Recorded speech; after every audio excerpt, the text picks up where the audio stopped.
Nós vamos fazer uma conexão só com o Ulisses Neto, não com Londres hoje, porque tá aqui em São Paulo. Tudo bem, Ulisses? Bom dia. Oi, Carlos. Bom dia. Eu acho que vocês reclamam muito de São Paulo, viu, Vila? Chega aqui, o aeroporto parece aeroporto europeu, Terminal 3. Terminal 3, tá um Terminal espetáculo. 3, tá bonito. Passaporte eletrônico que você passa ali na catraca, não tem mais fila na imigração. São Paulo com um trânsito espetacular, do Morumbi até aqui, meia hora. Um caminho, Pena que é assim só uma semana, né? Quanto tempo você vai ficar aqui mesmo? Pena que é só por uma semana, ainda né? com calor, sem aquele com calor frio desse, com o sol. E o caminho entre Guarulhos e o centro lindo, igual Londres, né? Bem sinalizado. Bem sinalizado. Não, As mas edificações não do tem Rio. buraco na pista. Não tem buraco no mais Rio. limpo que o Thames, né? Eu sei que é só uma semana, mas a gente cada vez tem algumas. A gente sempre vê o lado ruim do Brasil e tudo mais, mas cada vez que vem pro Brasil, algumas melhorias dá pra perceber. Claro, essa do aeroporto é verdade, significativa, por Dos exemplo. amigos que moram longe, eu escuto sempre que a distância faz você valorizar. Pode ser também. Pode ser também. Ulisses, você tá aqui, mas tá ligado no que tá rolando lá pela Europa. E quer dizer que até a rainha tá pedindo pra 2016 acabar logo pro pessoal poder se preparar pra 2017. Imagina que lá não tem delação premiada, não tem Odebrecht, não tem nada, mas a rainha faz uma mensagem de Natal todos os anos, né? Ela, inclusive, esteve muito doente esse ano, perdeu algumas cerimônias importantes lá na tradição britânica de Natal, mas ontem ela fez o pronunciamento, a mensagem dela, que é sempre gravada, e disse que os britânicos têm que respirar fundo, prender o fôlego, porque 2017 vai ser um ano muito pesado, né? Então isso eu acho que ela já está antecipando... Ao contrário do nosso presidente Temer, falou que 2017 vai ser o renascimento da serenidade, da paz e do início da destruição da crise no Brasil. Michel Temer. Seria ele um grande otimista e ela uma pessimista? Vamos torcer para que ele esteja correto, né? E ela tá esteja tão otimista com o Brasil quanto o Ulisses Neto. Pois é. Conversando. É que nós ambos vivemos em países diferentes, claro. Né? Outras em realidades paralelas, né? Vamos dizer assim.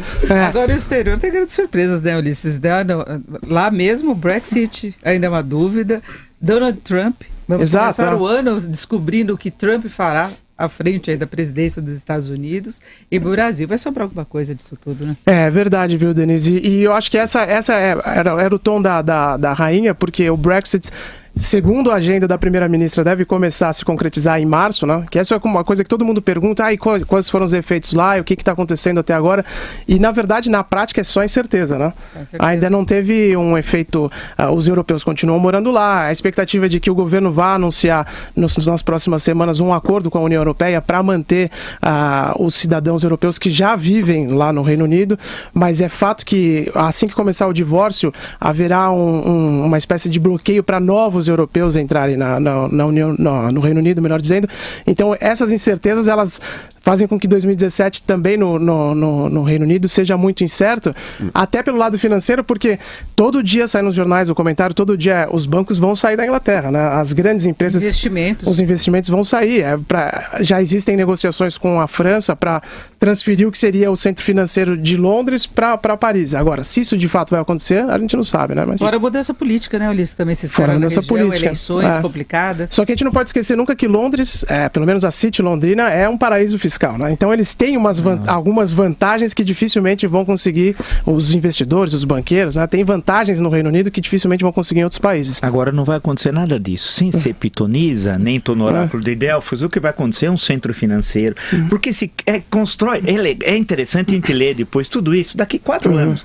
Fala, pô, mas não aconteceu nada disso e tal, né?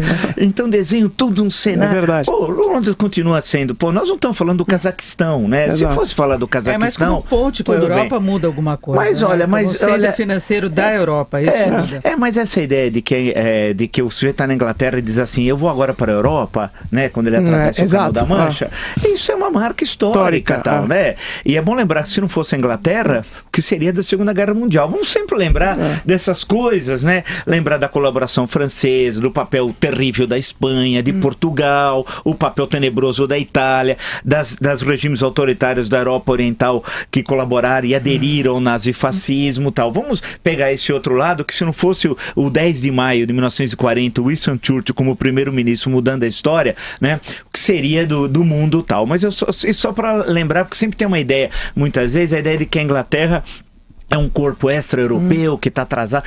Por exemplo, não entrou no euro e fez bem. Se tivesse entrado no euro, estaria frito agora. E Tony Blair fez campanha para entrar. E a população que bloqueou. Então, e mostrou, falei, mas não vai entrar no euro. Quem entrou no euro? Economias que não são do tamanho, evidentemente, da Inglaterra. Portugal, Espanha, Itália, Grécia, tomaram na cabeça. Porque o euro serve à economia alemã, mas não serve ao conjunto dos países europeus. Tal. Então foi correto. Então a grande questão é que vai criar essas dificuldades que você destacou, muitas delas, essa questão do deslocamento, da liberdade comercial, também, a questão comercial, a questão da circulação de pessoas. O Pascal Lamy, que a Denise conhece bem, disse outro dia que sair do euro é como tirar um ovo de uma omelete.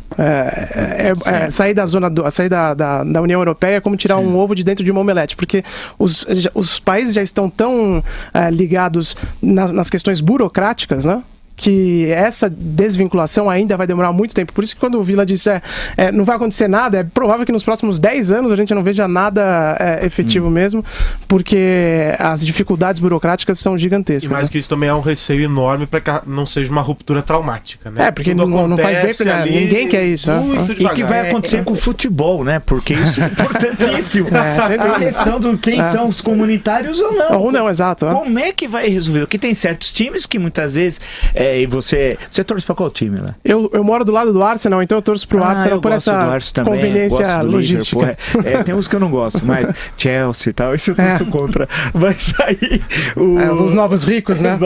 Que ninguém questiona de onde vem tanto investimento, né? Incrível. O Abramovich nunca tirou dinheiro do Chelsea, mas ninguém questiona isso. É incrível que circula dinheiro lá. Bem, comprar o jogo uma vez por 60 milhões. Exato. Então é um verdadeiro absurdo. Agora, como é que vai ficar? Porque tem essas questões que envolvem o futebol, tem uma importância dos diabos. Os comunitários, não vai ter muitos comunitários? Exato. E aí, como é que vai acertar a questão? É um negócio complicado, né? Porque para jogar no futebol inglês hoje, as regras de imigração lá, porque os jogadores precisam de visto também, né? Então, se eles não são comunitários, eles precisam cumprir algumas regras, entre elas ter feito um número X de jogos pela seleção do país. Ou seja, a Inglaterra só dá o visto para o jogador que tem um padrão muito alto. E existem também as limitações de quantos jogadores extracomunitários podem atuar, né? Então, vários estudos dizem que o Brexit pode ter um impacto gigantesco na Premier League nesse sentido. Talvez, como é um negócio gigantesco de bilhões e bilhões de euros e de libras, não me surpreenderia se eles mudassem as regras, né, imigratórias exclusivamente para o futebol. Porque, de fato, sem jogadores com passaporte europeu, não tem como a Premier League continuar. Que é a liga mais importante do mundo. É a mais rica, né? Todo mundo assiste o campeonato inglês. Ninguém quer ver o campeonato italiano. Imagina, a Cagliari e não sei o que lá, até cada jogo lá, que é o Chievo, tal, quando tá e você pega um jogo do último colocado do campeonato inglês, que o penúltimo é bom. Né? Pega o campeonato italiano, é insuportável. Assim que antigamente a gente achava o melhor campeonato aqui no Brasil. Né? Ulisses, um abração. Carlos, um abraço, um bom dia a todos.